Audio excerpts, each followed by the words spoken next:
Congratulations on the new channel, and I'm happy to be here. The Omniverse is imagined as a collaboration platform. So it's a platform that, as the name suggests, is bringing together ecosystems. So it's like an ecosystem of ecosystems, aggregating aggregators and community leaders who are able to bring together their communities together to a platform. So the summit in itself was, while it was a big event and a heavy lift for us and the team. And I have to thank our team of volunteers. We had a team of about 40 full-time core volunteers that delivered the Omniverse. So one of the key things about the Omniverse is that it's designed to go beyond an event and designed to be fully something that people can engage beyond the summit. So we will be launching our digital platform. We have about 70 community partners already, including a number of government institutions. So to answer the question, there's public-private partnership within the Omniverse. There's regulators, there's government departments and agencies, there's ministries.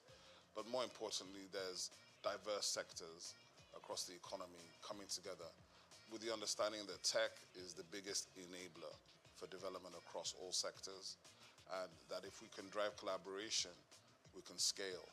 So that's the ethos of the Omniverse. Collaboration is the superpower that we're trying to bring to the fore. That operating in silos has not paid us, but if we come together, understand that technology affects every sector, then we think the Omniverse is here to stay. Nigerian companies, Nigerian associations, global associations, and when I say associations, it's from things like the Nigerian digital artists who have 3,000 members, right, in the NFT community, the Visual Artists of Nigeria, the Society of Nigerian Art, the AfriLabs, which is the biggest innovation hub network on the continent in 54 African countries, ISN Hubs, which is our core partner, which is the biggest innovation network in Nigeria, innovation support network, with something like 189 hubs in 30 states in Nigeria. And these are primarily private sector-driven platforms, from aggregators who are major promoters of major platforms such as Lola Shone from Ake Book Festival, Choma Ode from AFRIF. We have a lot of these people who are either on our advisory board, they are co-chairs, or they are community partners, because what we're building is beyond any one person. It's about collaboration both at the top level, but through the line down to the bottom. The role of my council is, first of all, to be the primary sort of mandate is to infuse Nigerian arts and culture into everything the Nigerian government does, at state level, at federal level, and to input it into schools, education, and everywhere. So in that sense, to make arts and culture functional and front line everywhere. This will involve the foreign minister, making sure it's embedded in our foreign policy, in our embassies, in the government policy, in every sector. So we're literally going to be reaching out to collaborate to all government at all levels, all other agencies, MDAs, ministries, federal government and state government institutions, to see how we can find common ground. Because obviously we don't necessarily have a lot of money, but I feel we represent the real crude oil of Nigeria, which is the IP that the Nigerian people create. That IP they create, even if you valued it at $100 per Nigerian, that'd be something like $20 billion. And I believe each Nigerian is worth more than $100. So my own estimation, it's limitless, right? So what we have to do is we have to rethink how we imagine ourselves, rethink our own possibilities, and therefore from there, take off by pushing that agenda. But it's not an agenda for me alone. It's actually an agenda for all of Nigeria. Because when we put it front and center, it means we're putting the Nigerians front and center. And we put the Nigerians front and center, I think we win. I think historically you will find that the federal government and the governments of Nigeria have not funded heavily these sectors. They funded the heavy industries, the military-industrial complex, heavy infrastructure. But the funny thing is, whilst Africans will say, oh, this is grammar, what are you people talking about in arts and culture? What you find is that the West, right, for 500 years has dominated the world. How have they dominated the world? Through narrative. Okay, but what do we complain about? Narrative. But we haven't invested in narrative. So if you don't invest in telling your own story and owning your own story, why are you complaining about how you're perceived? So I think it's counterintuitive, and it's about time. And I'm very pleased and very happy that Nigeria now has a full ministry focused on this one specific issue. Because the truth of the matter is, we are older than time itself. We come before Christ. We come before the entire Western hegemony. We are actually the origins of everything, of innovation, of technology, of science, of education. But if we don't believe it ourselves and we don't express it, how can you expect anybody else to believe it? Well, I think the difference is that as a creative entrepreneur, there's really nothing to stop me, right? I can take all the risks. I don't have to worry about anything. I can decide, win or lose, we're doing this thing. But of course, as a public official, I have rules and regulations I have to go by. I have a boss. I report to people, and I have KPIs I have to deliver on. So there's a bit difference in that regard. There's a difference in bureaucracy, maybe a difference in response time, but there certainly will not be a difference in my personality. So I think it's really about how you perceive what these things are. For me, it's an elevation, obviously, and it's a privilege and a pleasure to serve at this level, to do something that I believe in, to do something which is that I believe in Nigeria. I believe in Nigerians. I know our ability. I think we are world class. I don't like all this, it's good for Nigeria. I hate that. So I think for me, that is what's important. And to have the opportunity to try to deliver on some of the things we've been trying to do from the private sector for the last 25, 30 years. So there's nothing new for me in that regard. But of course, the position is new. Being in the government is new. But with a lot of support from friends, family, professional colleagues, and other people in the industry, plus my co-DGs and the minister, hopefully we'll do well. We're under the Ministry of Arts, Culture, and Creative Economy, and that's very, very powerful because it means Nigeria itself has taken a decision to own the agenda. Hopefully I have a good time, have a good tenure, and I don't make any enemies. And well, for me, if you leave a place and the people that worked with you have good things to say, if they feel better about their work and about themselves, and if the brand that you're now leading is now appreciated by the people for what it does and how it brings it to the table, then I've done my job.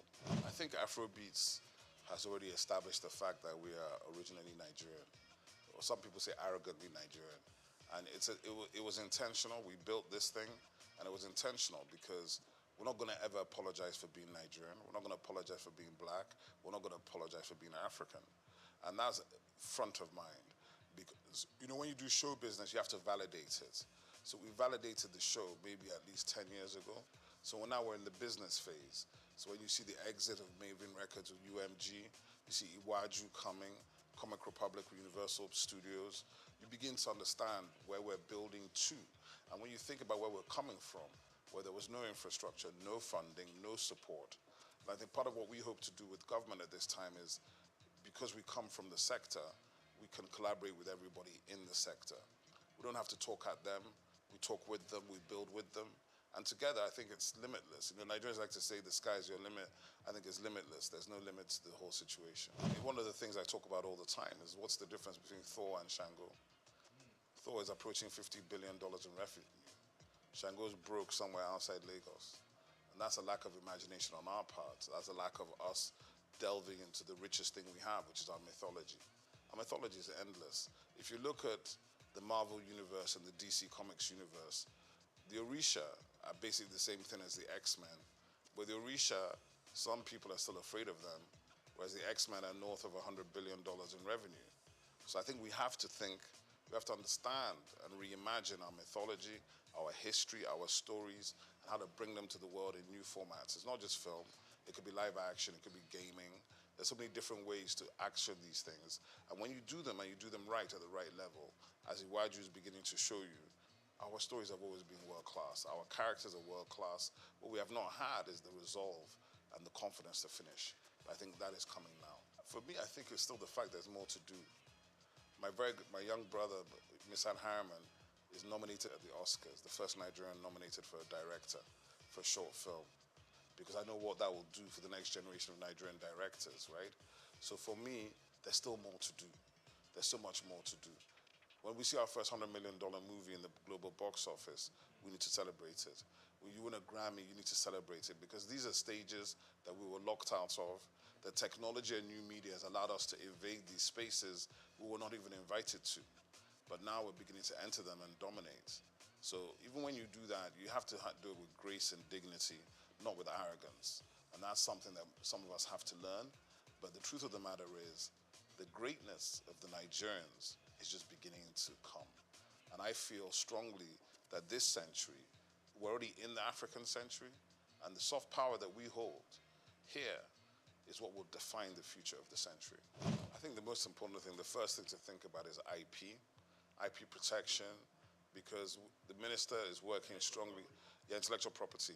The US, if you take the state of California, California is probably in the top 5 economies in the world, and 70% of the economy of California is driven by intellectual property, by 2 core industries: Silicon Valley, which is coming out of Stanford University, and Hollywood, which of course is the music and film industry. Now, that is for anybody that says, oh, what is this thing that they're talking about? We don't understand it, it's grammar. The grammar is the money, okay? The narrative is the money, the story is the money.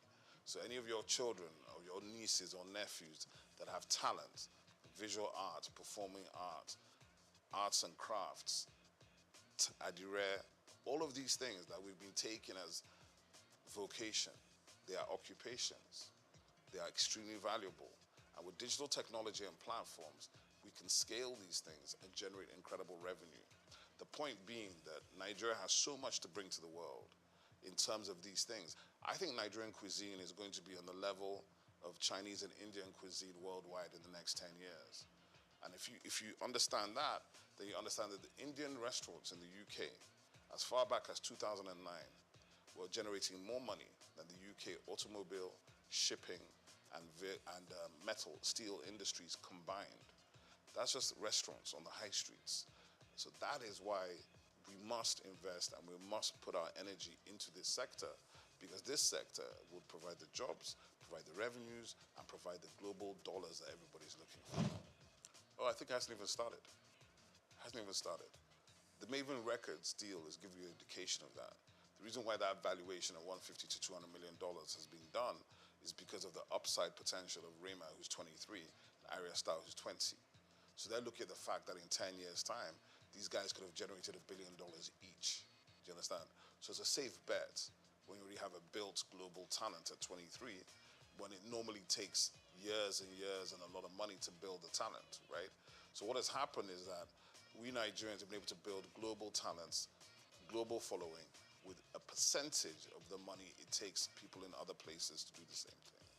So because of that, the value and the valuation is much bigger, right? So I would say the Afrobeats wave, it's not even a wave. It's been going for 15 years already. So when you encounter it is when you encounter it. If you think it's an overnight success in 2024, that means you were not around in 2008. 2006, I'd say, is a good time to think, when the sort of continental, because we took Africa first, working very closely and collaboratively with South Africans, Ghanaians, and Kenyans. Then we started going into Asia and the UK and America on the black, what I call the Nigerian chitlin circuits, moving through the Nigerian communities. And then by about 2010, begin to come into the mainstream with Oliver Twist and all these kind of records that break globally. And now you have gold records from Oliver Twist in 14 countries. And now, in a situation now where an artist like Ashake can come out of Lagos, speaking a language that is not known to most of these people, and generating, selling out arenas. To become an arena artist, let me tell you, there are only 4 or 5 arena artists from Africa, and they're all Nigerian. Don't take it for granted.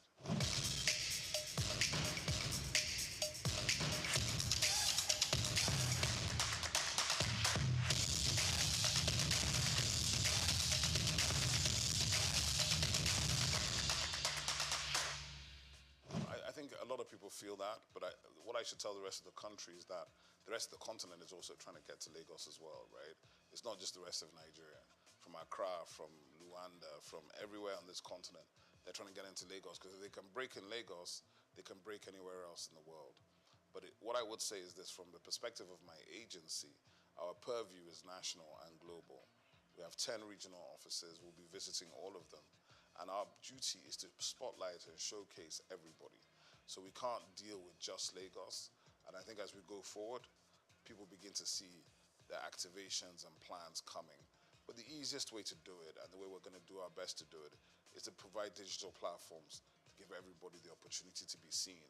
Because in this world, we live in the attention economy. So to be seen and to be noticed is very hard if you're not in the place where all the noise is being made. But I know for a fact there's significant talent in all parts of Nigeria. I was watching last week, a gentleman called Ehi Benite was showing me all this content from Joss with these guys rapping serious stuff. They're rapping in Hausa, they were doing ciphers. And then he was like, what do we do about these guys? I said, just keep pushing them because there's an audience for everything. There's an audience for everything. Don't be worried about that. There's an audience for every single thing, including the thing that you may be doing in your bedroom, but you think is not important. Somebody's interested in it. My label was a hip hop label. I even refused to sign singers. There's almost every singer you could name was trying to get us to sign them. And I used to do it based on, can you rap? If you can't drop a freestyle, don't bother, right? It was that simple. And we helped all the other singers get signed to labels that we thought could help them and develop them in that direction. Hip hop has changed, and obviously it's generational, right? So hip hop has changed, and everybody approaches music from their own generation. Like, oh, I like this kind of hip hop, that kind of hip hop.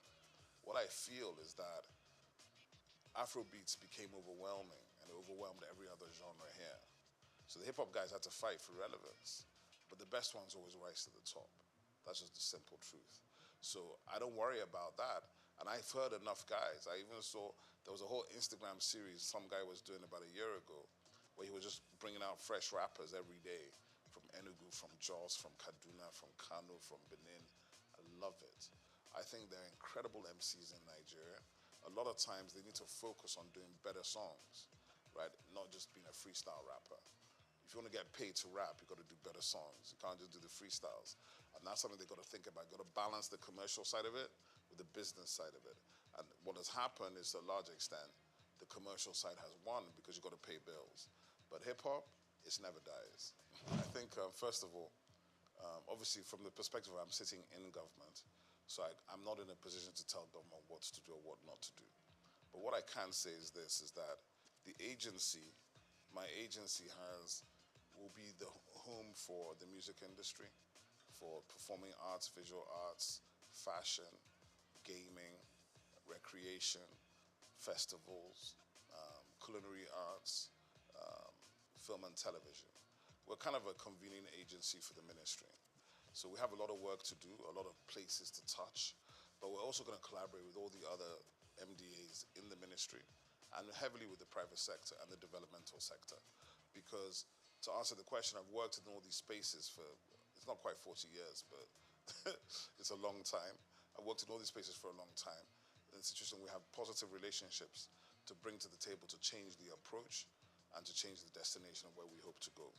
What I will say as well is that the reality of it is we're just beginning the journey.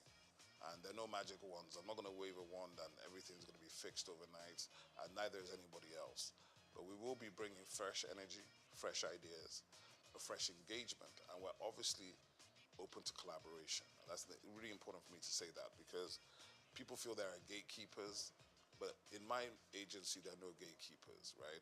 We're not interested in whether you have the biggest reputation or the smallest reputation. We're interested in the value you're bringing to the table. Because the truth of the matter is Nigeria is massive. There's a lot of stuff going on in Nigeria.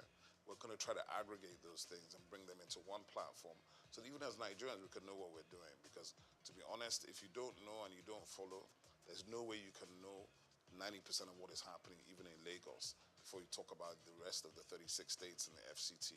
So for me, from my perspective, the journey continues. The objective remains the same. We want to see Nigeria win. But in order to do it this time, I don't think government should ever be disinterested in the nature of the industries in which it is operating. But we also don't need to be owning the space. We want to enable, partner, collaborate, and see how we can push people to do more. Because there are already people doing a lot, and maybe they haven't been recognized, they haven't been brought out, they haven't been celebrated. All these kind of things we can help to do, help to get news stories and people to bring these things to the fore, right? Like I said today, a Nigerian who was nominated for an Oscar as a director, the first Nigerian. It's up tonight at the Oscars. It's not news in Nigeria. That's a problem. We have to be able to tell the stories that are of greatness of our people. Because if you don't do that, you can't inspire anybody.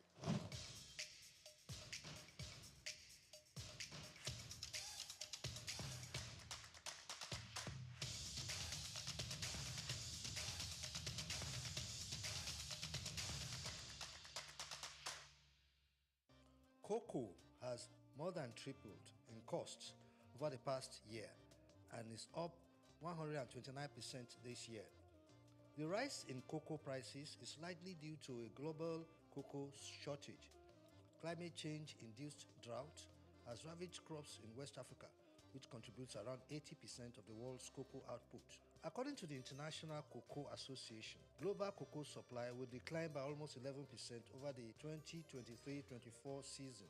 The world produces nearly 6 million tons of cocoa beans each year, and consumers may begin to feel the impact of this shortage by the end of this year or early next year. Nigeria's cocoa earnings in the first quarter of this year surged by 279%, driven by a sharp increase in its prices in the international market. Data from the National Bureau of Statistics (NBS) indicates that in the first 3 months of the year, the value of cocoa exports totaled 408.66 billion naira. This represents an increase of 279% from the 179.5 billion naira recorded in the first 3 months of 2023. When compared to the preceding quarter, total cocoa exports increased by 138% from 117.29 billion naira recorded in the preceding quarter. Despite the significant depreciation of the naira in the first quarter of the year, the dollar value of cocoa exports saw a significant increase both year-on-year and quarter-on-quarter. There was a 63.3% increase in the dollar value of Nigeria's exports between the fourth quarter of 2023 and the first quarter of 2024. Using the closing rate of the dollar to the naira at the end of December 2023, cocoa exports for the period stood at $188.83 million. This increased to $312.19 million at the end of the first quarter of 2024, using the exchange rate at the end of March. Year on year, the dollar value of exports in the first quarter of 2023 stood at $223 million. Bayo Olaoye, Souq News.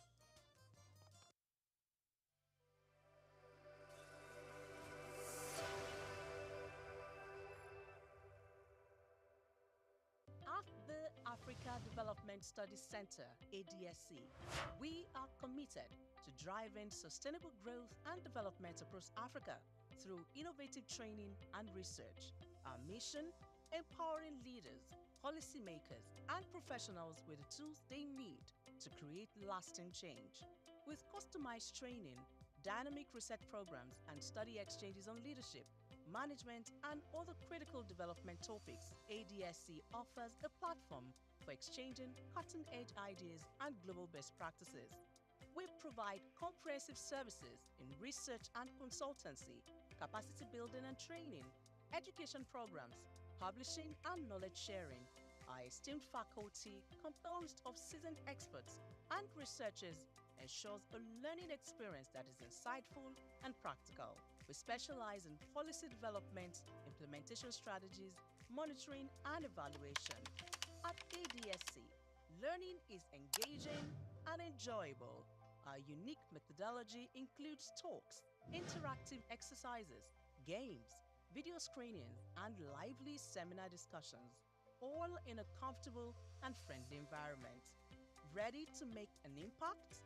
For more information, email us at info@adstudycenter.com or call +234 912 439 2362.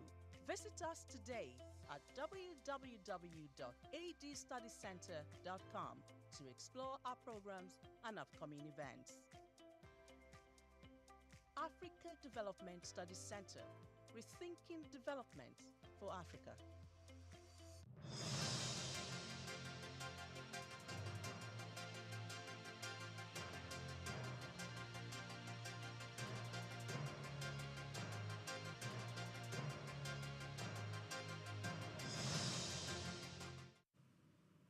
A very very sunny afternoon to you. We're reaching you live from the city of Lagos, our studios at Souq News Television. I'm Oyin Priye Krumale. Let's begin with today's top stories. The federal government of Nigeria deducts 800 billion naira from state allocation. Still, the federal government restates commitment to public-private partnership. Market capitalization goes down to 66.1 trillion naira. And the Federal Inland Revenue Service pledges to strengthen tax policy formulation.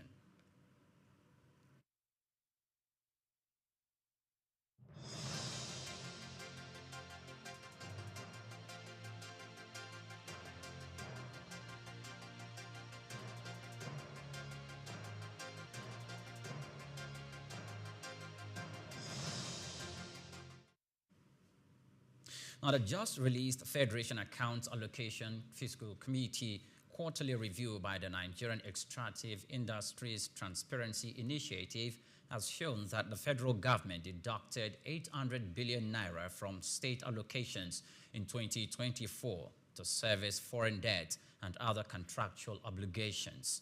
Acting Director of Communications and Stakeholders Management, Nigeria Extractive Industries Transparency Initiative, NETI, Obiageli Onora, in a statement noted that the report highlighted the financial strain on states due to debt repayment. Despite high record disbursement from the Federal Accounts Allocation Committee, the statement revealed that total FAAC allocations reached 15.26 trillion naira in 2024, marking a 43% increase from the previous year, attributing the increase to fiscal reforms, including the removal of fuel subsidies and exchange rate adjustments, which significantly boosted oil revenue remittances. However, the deductions placed additional fiscal pressure on many states, particularly those with lower revenues, as Lagos State had the highest debt deduction of 164.7 billion naira, representing over 20% of total deductions, followed by Kaduna State, followed with 51.2 billion naira, while Rivers and Bauchi had 38.6 billion naira and 37.2 billion naira, respectively.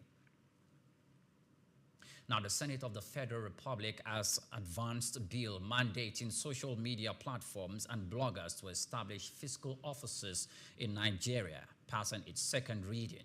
Sponsored by Senator Ned Nwoko, the bill seeks to amend the Nigerian Data Protection Act of 2023 to enhance Nigeria's digital sovereignty and ensure better legal and economic engagement with multinational social media companies.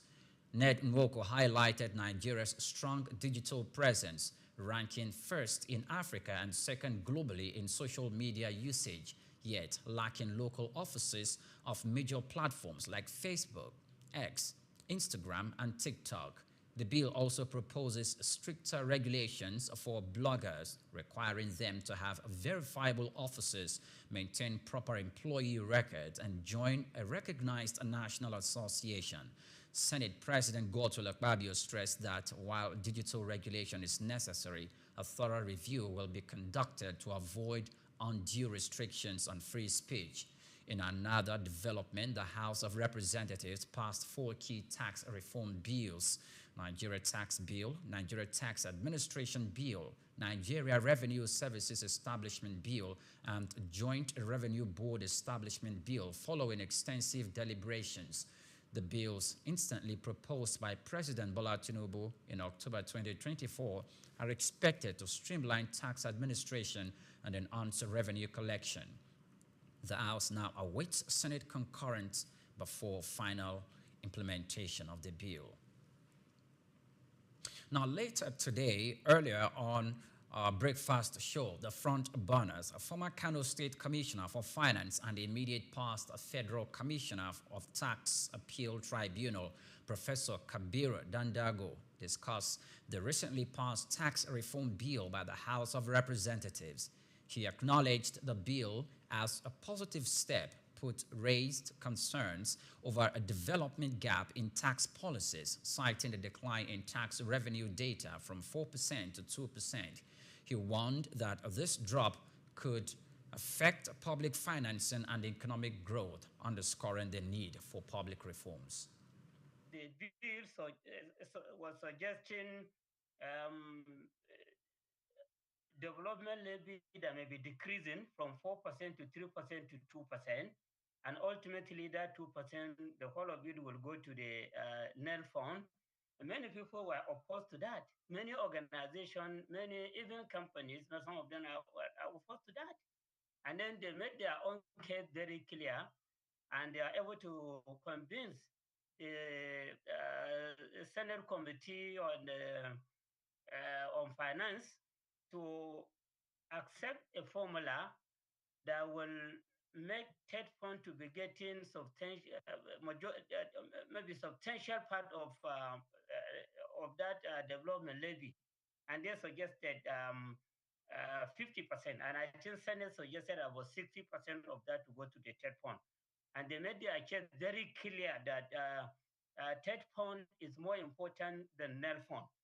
And the members of the committees have agreed that yes, that should be the way to go about it. So the drafters of the bill, and of course the presidency, they have to be humble enough to accept the opinion of majority of the people. You see, even with this 50% share that the House of Rep is proposing, TED fund is still losing something. Now, TED fund is receiving 3% of accessible profit of all the companies operating in this country. So when you make it 4% now, and you are giving 50% of that 4% to TED fund, it means that you are reducing the share. Oh, sorry, the amount TED fund is receiving from 3% to 2%. So up to now, you see members of our union ASU that may show headline poster, they may reject this proposal made by the House of Representatives. And then NEL fund, which is not getting anything from there, will now be getting 20% of the development levy. So NEL fund had its own sources of funds already determined by the government, and now they will be getting 20% of the development levy to add to what they are getting already. So I think there is no any show of a rejection to the NEL fund by the House of Representatives for taking this action. Now, Professor Dandago also addressed the ongoing debate surrounding the bill, noting that while some businesses support the reforms, others strongly oppose them. Now, reactions have trailed the declaration of state of emergency in Rivers State by President Bola Tinubu. Speaking on the front burners today, a public affairs analyst, Sheson Okwade, lauded the move by the president, emphasizing the need to put Rivers State in order following series of economic unrest. There can be prosperity where there is chaos, where there is unrest, and where there is calamity. With that, we must establish a prosperous nation is a nation that is entrenched in peace everywhere we go. We are where we are today as a nation because of the unrest that we are having in certain quarters of the country. When you look at the area of agriculture, people still complain about the aspect of people not having access to the farm to make produce. And you look at what we have currently, which I will always refer that Nigeria is a mono economy. We still rely solely, even though government will tell you that a lot of diversification is going on. But more than 70% of our revenue is driven from the oil. And if you now discover that the basis at which you are actually getting your main source of income is having unrest, I think the first thing you need to address is to declare state of emergency, and not even a democratic setting, but this just have to happen because you must prevail on the situation. And I think that's what Mr. President has done. Now, President Tinubu, in a nationwide broadcast on Tuesday, invoked Section 305 of the 1999 Constitution, citing prolonged political unrest in the state. The state governor, Siminalayi Fubara, his deputy, Ngozi Odu, and all members of the House of Assembly have been suspended for 6 months, while an administrator in person of Vice Admiral Iboket Ibas, retired, has been appointed. Now, the federal government has reaffirmed its commitment to creating a business-friendly environment that encourages private sector investment, boost economic development, growth, and generate job opportunities for Nigerians. According to the statement signed by the Director of Information and Public Relations, Mohammed Manga, the Minister of Finance and Coordinated Minister of the Economy, Wale Edun, gave the assurance during a meeting with the President of Dangote Group, Aliko Dangote, in the Federal Capital Territory, Abuja. The discussion focused on enhancing private sector participation in economic development and strengthening partnership between the government and the businesses. Wale Edun reiterated President Bola Tinubu's commitment to fostering policies that support enterprise growth, drive innovation, and accelerate economic transformation, emphasizing that the administration remains focused on implementing reforms that will unlock the potential of the private sector and position Nigeria for sustainable development. The minister noted that the engagement with Dangote signaled government's determination to strengthen the collaboration with key industry leaders and improve the ease of doing business in the country.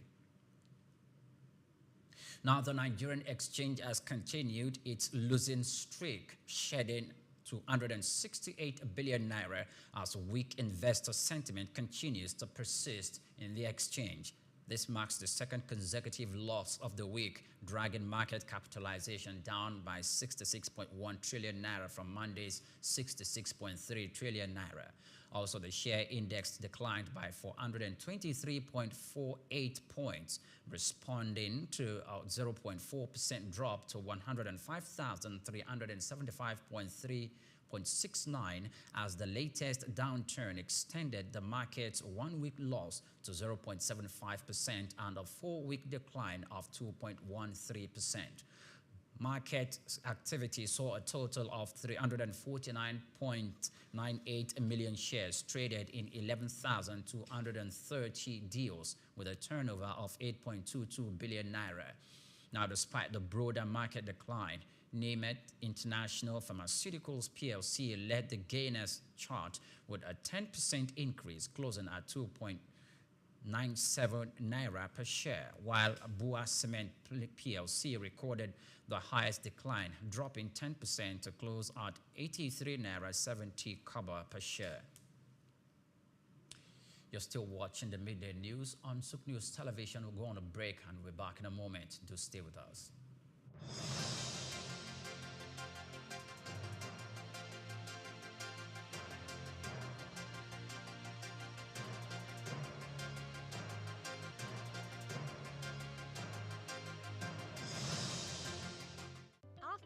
Africa Development Studies Center, ADSC, we are committed to driving sustainable growth and development across Africa through innovative training and research. Our mission: empowering leaders, policymakers, and professionals with the tools they need to create lasting change. With customized training, dynamic research programs, and study exchanges on leadership, management, and other critical development topics, ADSC offers a platform for exchanging cutting-edge ideas and global best practices. We provide comprehensive services in research and consultancy, capacity building and training, education programs, publishing, and knowledge sharing. Our esteemed faculty, composed of seasoned experts and researchers, ensures a learning experience that is insightful and practical. We specialize in policy development, implementation strategies, monitoring, and evaluation. At ADSC, learning is engaging and enjoyable. Our unique methodology includes talks, interactive exercises, games, video screenings, and lively seminar discussions, all in a comfortable and friendly environment. Ready to make an impact? For more information, Email us at info@adstudycenter.com or call +234 912 039 2362.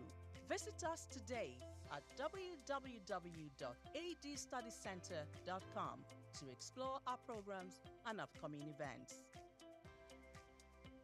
Africa Development Studies Center, rethinking development for Africa. This is Dial 104.9 FM. 104.9 ILFM.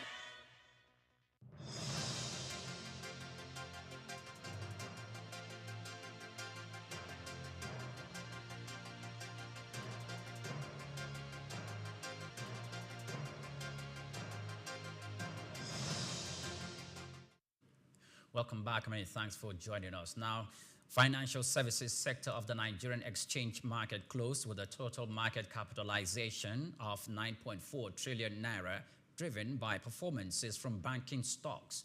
Guaranteed Trust Holdings Company PLC emerged as the most valuable financial institution with a market capitalization of 2.07 trillion naira, trading at 60 naira 50 kobo per share, followed by Zenith Bank PLC, which recorded a market capitalization of 1.96 trillion naira with a share price closing at 47 naira 75 kobo, reflecting a 0.42% increase.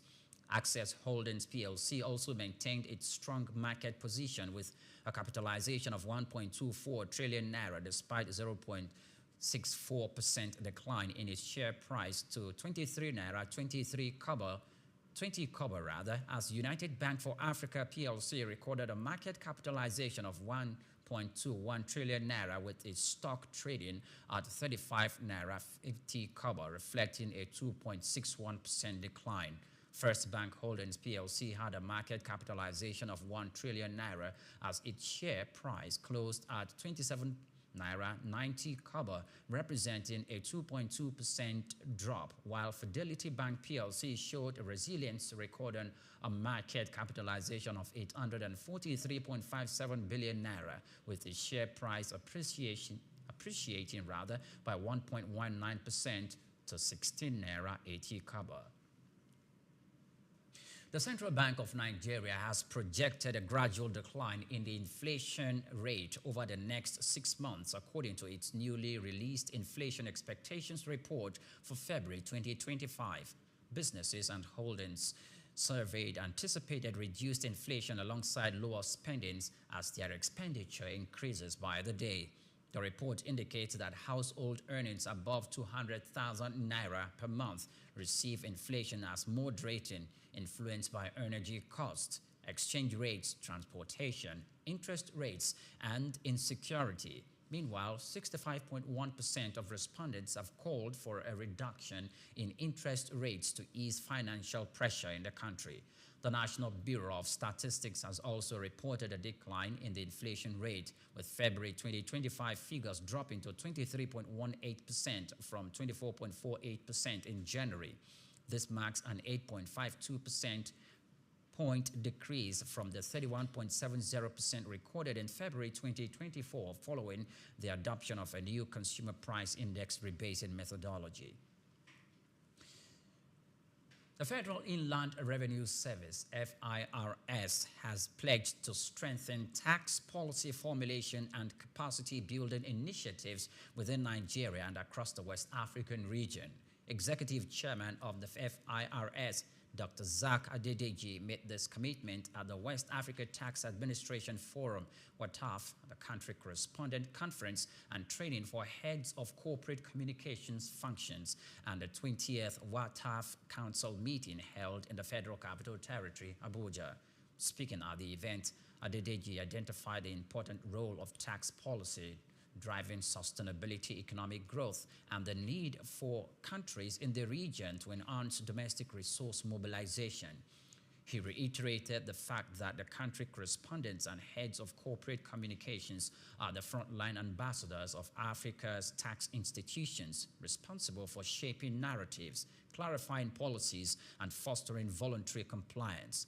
The FIRS chairman therefore encouraged participants to take full advantage of the platform to exchange ideas, strengthen professional ties, and adopt best practices that could enhance tax administration in the first respective countries. Now, the Minister of Marine Economy, Adegboyega Oyetola, has called on countries in Africa to prioritize the decarbonization of the global shipping industry.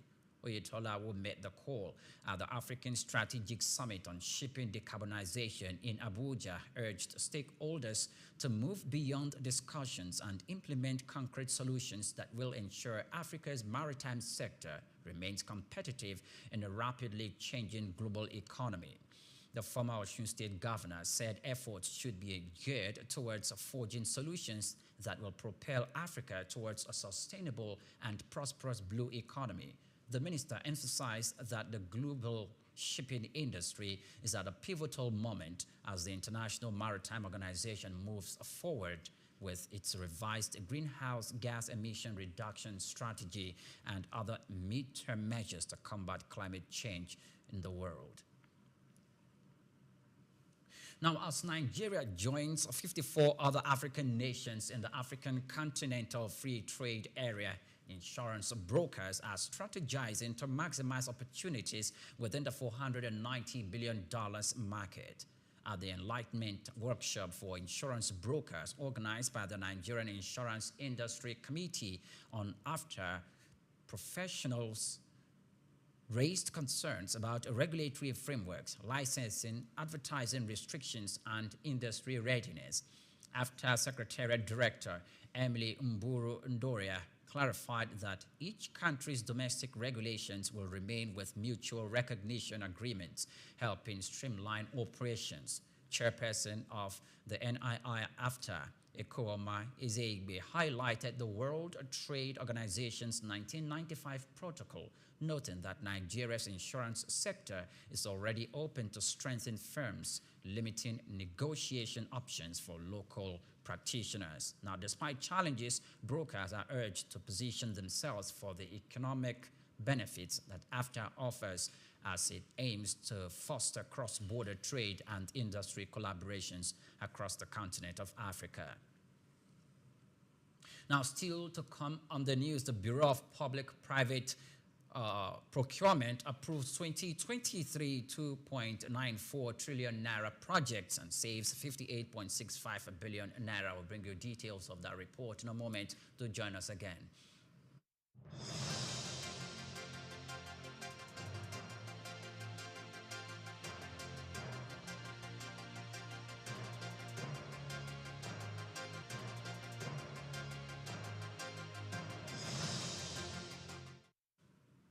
Welcome back. Many thanks for joining us. Now, the Bureau of Public Procurement annual report has shown that the approval of 2023 395 no objection certificates for projects worth over 2.94 trillion naira, ensuring transparency and accountability in public procurement.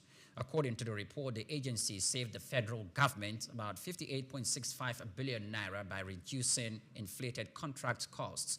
The approval now covered key sectors, including infrastructure, security, transportation, and education. Among the project was a 628.09 million naira contract for ambulances for federal unity colleges, about 24.29 billion naira for Nigeria Police Force projects, and 12.79 billion naira for Nigeria Police Authority operations. Additionally, the Economic and Financial Crimes Commission secured a 3.49 billion naira contract for its academy infrastructure.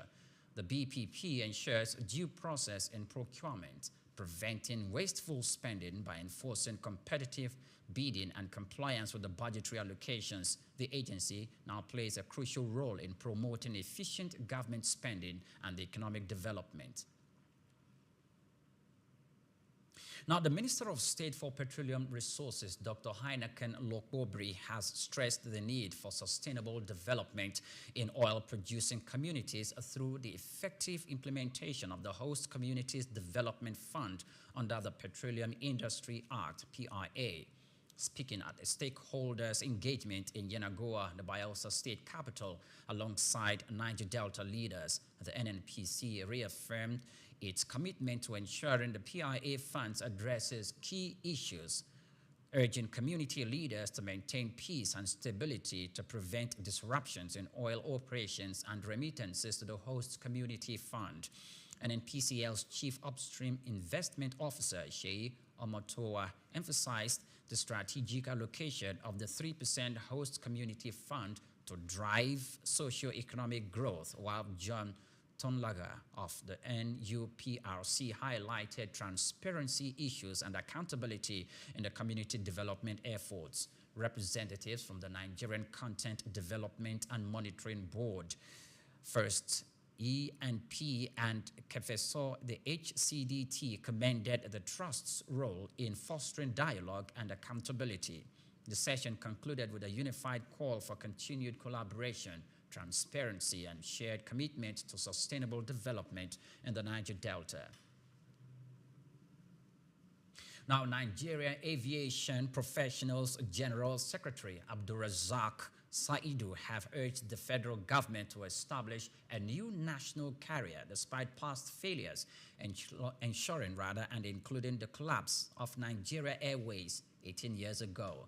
He made the call during the Air Transport Quarterly Magazine Annual Award, emphasizing that foreign airlines dominate the market, draining Nigeria's economy. Saidu urged Aviation Minister Festus Keyamo to revive the project, correcting past mistakes. In response, Nigeria's Civil Aviation Authority Director General Chris Najomo stated that the decision rests with President Bola Tinubu, but assured that the government is aware of industry concerns. The call for a national carrier continues as professionals believe it will boost economic growth and strengthen the local aviation sector. Now, lastly, on the news at sports, Nigerian striker Victor Osimhen has been added to Manchester United 4 strikers. They are targeting for the summer transfer window. The club has struggled in attack, scoring only 37 goals in 29 Premier League matches. Victor Osimhen, on loan at Galatasaray, has scored 26 goals in 30 appearances and is expected to leave Napoli permanently this summer. Manchester United and Paris Saint-Germain are interested, while Sporting Lisbon's Victor Gyökeres, RB Leipzig's Benjamin Sesko, and Eintracht Frankfurt's Hugo Ekitike are also options. Osimhen is open to joining United, while Napoli are considering Hojlund as his replacement, as he also prepares for the upcoming Nigeria's World Cup qualifiers against Rwanda and Zimbabwe. Now that's a wrap on the midday news. Do well to follow us on all our social media platforms at Souq News TV and all our social media platforms. I'm Oyipriye Krumale. A sunny afternoon to you.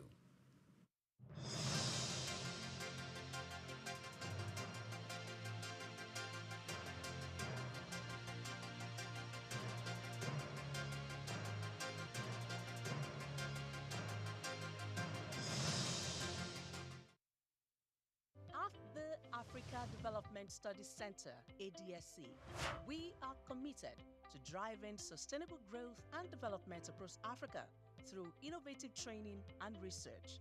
Our mission: empowering leaders, policymakers, and professionals with the tools they need to create lasting change.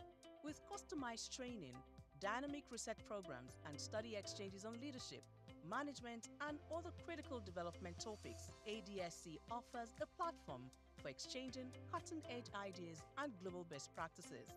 We provide comprehensive services in research and consultancy, capacity building and training, education programs, publishing, and knowledge sharing. Our esteemed faculty, composed of seasoned experts and researchers, ensures a learning experience that is insightful and practical. We specialize in policy development, implementation strategies, monitoring, and evaluation. At ADSC, learning is engaging and enjoyable.